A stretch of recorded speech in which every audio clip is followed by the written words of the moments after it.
Lexie Natasha tweeted and was just saying a bunch about pride and how proud she was of this team. Have you kind of had similar emotions the last couple of days, and how do you balance that with a very painful ending to the season? Yeah, I mean, Nobody in the WNBA saw it coming.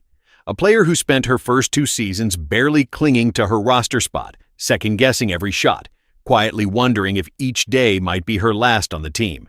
Then, almost overnight, everything shifted. Lexie Hull didn't just survive the biggest transformation in women's basketball history. She became one of its most compelling stories. And now, after years of living in the eye of the Caitlin Clark storm, she's finally spoken openly about what it's truly been like. Not the cleaned-up media version, the real one. And what she shared was something few people expected to hear. Before any of this makes sense, you have to understand where Lexie Hull stood before Caitlin Clark ever walked through the doors of Gainbridge Fieldhouse. Hull was selected 6th overall by the Indiana Fever in the 2022 draft. When on paper, it looked like a dream. A top 10 pick, a Stanford product who had claimed a national championship, earned 3 All-Pac-12 selections, and received both the Class Award and Elite 90 Award in her senior year for excellence on the court and in the classroom. This was supposed to be a launching pad. Instead, it became a grind that most people on the outside never fully witnessed, because the Fever in those early years were not good, not even remotely good. They were among the worst teams in the league, cycling through losing season after losing season without a playoff appearance in sight. Hull found herself in a situation no young player wants to be in, fighting just to keep her name on the roster. Every night carried an unbearable weight. Every possession felt loaded. She was playing scared, and she knew it. And over her first 2 seasons, she averaged under 5 points per game.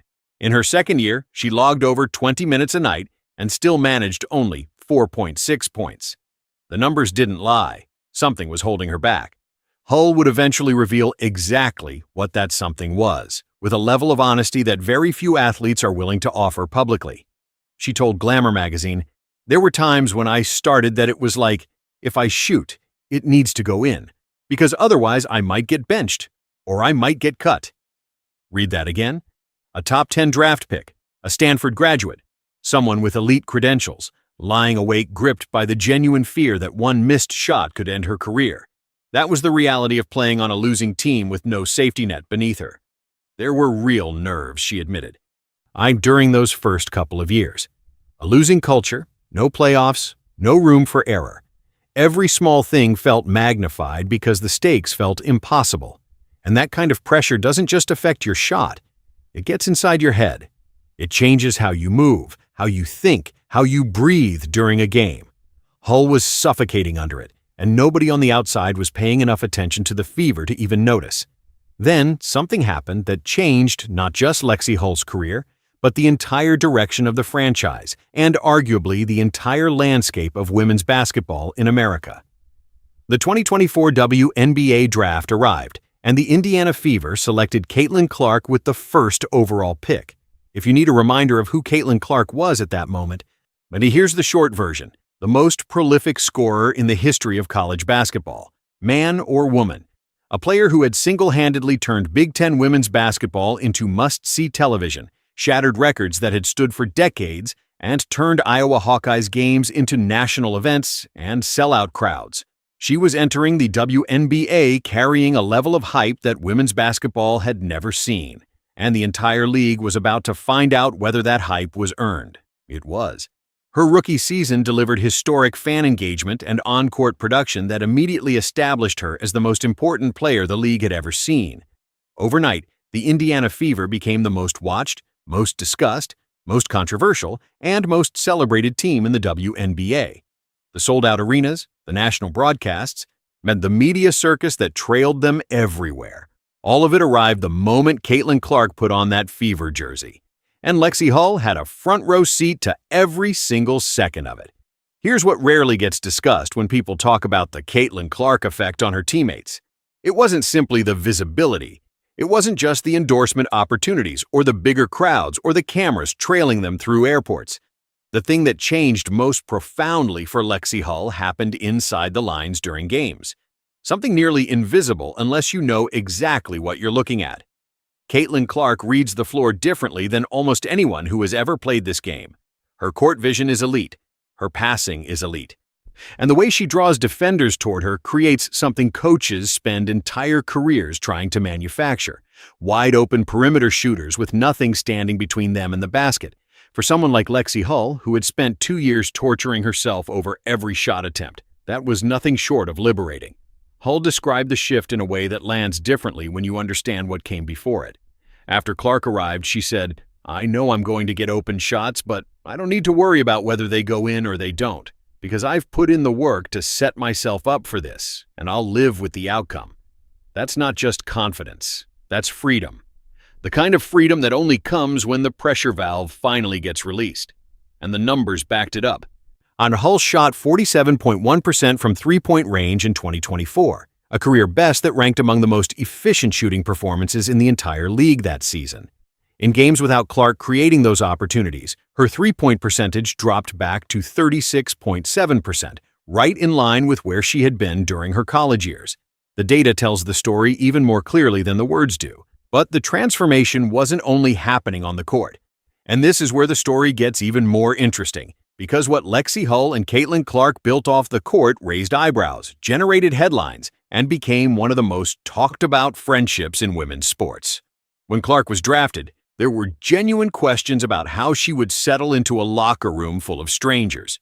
When she had spent 4 years at Iowa surrounded by close friends, Kate Martin, Gabby Marshall, players she had grown up competing alongside. Arriving in Indiana, she was the new face of the franchise, stepping into a room where everyone else had already formed their bonds. The concern was real. Would she fit? Would her new teammates embrace her or quietly resent the spotlight she carried? Here's what actually happened. She and Lexie Hull gravitated toward each other almost immediately. By the end of that first season, they were spending time together off the court in Indianapolis, posting on TikTok together, trying different drinks, and laughing like they'd been friends for years. They vacationed together in Mexico during the WNBA's Olympic break. The chemistry was undeniable, and fans couldn't get enough of it. Then came 2025, and the dynamic expanded in a way that gave it a whole new identity. Sophie Cunningham was traded to Indiana in the offseason, and what had been a duo became a trio. The three of them, Clark, Hull, and Cunningham, started calling themselves the Tres Leches, and the content they produced together became some of the most shared and most entertaining material in the league. Hull and Cunningham served as Clark's celebrity caddies at an LPGA Pro-Am event. They traded playful jabs on social media constantly. When Clark posted Fever Media Day photos on Instagram with the caption, "We are so back," Hull fired back with a dig about Clark needing some sun, telling People magazine in one of the most memorable quotes of the offseason that Clark could probably use a little color. And it was the kind of teasing that only exists in friendships where both people are genuinely at ease with each other. And it gave WNBA fans something they'd never quite had before, an unfiltered look at the personalities behind the players. Hull also confirmed that Clark will be at her wedding, which has been in the works since Hull got engaged to former Pittsburgh Pirates player Will Matson in April 2025. The two met at Stanford, where Matson was a standout baseball player before being selected in the 6th round of the 2019 MLB draft. He retired from the sport after a series of injuries and has since relocated to Indianapolis to be close to Hull, a detail that says everything about where her life is anchored. But as warm and entertaining as all of this has been, there is a side to playing alongside Caitlin Clark that Hull chose to address head-on in a way that most people in her position would have carefully avoided. And it's the part of this story that deserves the most attention. The 2025 WNBA season was one of the most turbulent the league had experienced in years. Clark came in carrying what Hull described as a different aura, a sharpness, a seriousness, an edge that made clear she was done adjusting and ready to take over. Hull told reporters before the season that something was unmistakably different about Clark heading into year 2. "There's a different aura about her, like she's here and ready to handle business," Hull said. Early on, that read looked exactly right. Through the first 7 games of 2025, Hull herself was playing the best basketball of her career, averaging over 10 points per game and leading the entire WNBA in three-point percentage at 55.6%. The Fever looked like a team finally putting everything together. Then the injuries began. Clark suffered a quad strain that kept her out for multiple games. Then a groin issue. Then another soft tissue problem. By July 15th, When Clark went down for the fourth time in a matter of months during a game against the Connecticut Sun, the scene on the sideline was one of the most heartbreaking moments of the entire season. She walked off the court, pressed her forehead against the basket stanchion, then sat on the bench with a towel draped over her face, the look of someone fighting back tears after pouring everything into something and watching it unravel anyway. And sitting right beside her, the way a real friend does when words aren't enough, that was Lexie Hull. Hull later spoke openly about the mental toll Clark endured during that stretch, the why me questions, the frustration of outworking everyone in the building and still having her body refuse to cooperate. It was a brutal chapter, and yet, despite Clark being limited for much of the season, the Fever kept winning. They pushed all the way to the WNBA semifinals, where they took the eventual champion Las Vegas Aces to a deciding Game 5 that went to overtime before Indiana finally fell. Hull was a significant reason that run was even possible, bringing the kind of two-way toughness that doesn't always show up in a box score, taking charges, guarding the opponent's best perimeter scorer every night, making the plays that kept games within reach when the team needed it most. And through all of it, she was sitting with something she eventually decided the public deserved to hear. The Glamour magazine Women of the Year feature, published in October 2025, became the moment Lexie Hull stopped choosing her words carefully. She was one of 5 players featured in the issue, alongside Nafisa Collier, Jonquel Jones, and the Sabali sisters, a fitting recognition for someone who had quietly become one of the most respected players in the league. But the part of that interview that ignited the internet had nothing to do with basketball statistics or fashion or her engagement. It was about the darker reality of what it means to share a team with the most famous woman in sports. Now, Hull said it plainly. There is a level of jealousy directed at the Fever, specifically because of the media attention and the fan base that has grown around the franchise since Clark arrived. That alone would have been enough to generate headlines. But she went further. She revealed that Fever players have heard what opposing teams are saying. Not speculation, not rumors from the outside. Hull said they've heard players and opposing locker rooms say outright that they cannot let the Fever win. The target is real. The extra motivation that every team carries into a game against Indiana is not imaginary, and Hull has been standing at the center of it since the moment Clark arrived. What makes her response to all of this so striking is what she chose to do with it. She didn't complain. She didn't position herself as a victim. She leaned in. If you have extra motivation to beat us because of something outside our control, that's fine, Hull said. If that's what it takes for you to come out and compete extra hard, great. Everyone should feel like they're getting everyone else's best. And I do feel like we get everyone else's best.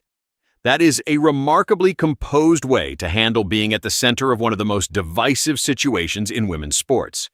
Because the attention Caitlin Clark brings doesn't arrive only with fans, cameras, and commercial deals. It comes with opponents who circle every Indiana game on the calendar like it's a playoff elimination. It comes with referees working under intense scrutiny. It comes with everything any Fever player does being dissected, clipped, debated, and twisted by people who have never set foot inside a professional basketball facility. And Lexie Hull has lived inside all of that for 2 straight years. She's seen it from the inside in a way no outside observer possibly could. And when she finally decided to speak her truth, she did it with a clarity that cuts straight through the noise. There's something worth sitting with when you consider the full arc of what Lexie Hull has been through. She entered the league as a talented player on a struggling team, grinding through seasons where every shot felt like it carried life or death consequences. Her confidence was fractured. Her role was undefined. The franchise she had bet her career on was in freefall, and she had almost no control over any of it. And then the most disruptive force in the history of women's basketball showed up and changed everything. The crowds, the culture, the franchise's trajectory, and even the way Hull saw herself as a player. And instead of being buried by all of it or fading into the background, she became one of the central figures in the most compelling story the WNBA has ever told. The friendship, the social media moments, the on-court partnership, the emotional sideline scenes, the candid glamour interview. All of it turned Lexie Hull into something she never was during those grinding early years, a name people actually know. Her three-point shooting made her dangerous. Her defense made her indispensable. But her willingness to be honest about what it truly means to exist in Caitlin Clark's world made her genuinely fascinating to anyone who follows this league closely. The question hanging over everything now is what comes next. Hull entered the offseason as a restricted free agent for the first time in her career, a status that shifts the calculus in ways even she acknowledged she can't fully predict. She has built a life in Indianapolis. Her fiancé relocated to be near her. She's spoken about loving the franchise, the fans, and everything Indiana has become. But professional sports don't always make room for sentiment, and the WNBA's collective bargaining situation has layered in uncertainties that nobody in the league can fully see through right now. The Fever hold the right to match any offer she receives. And given everything she brought to the table in 2025, the expectation is that Indiana will do whatever it takes to keep her. Caitlin Clark publicly posted a photo of the two of them on Instagram with just 3 letters as a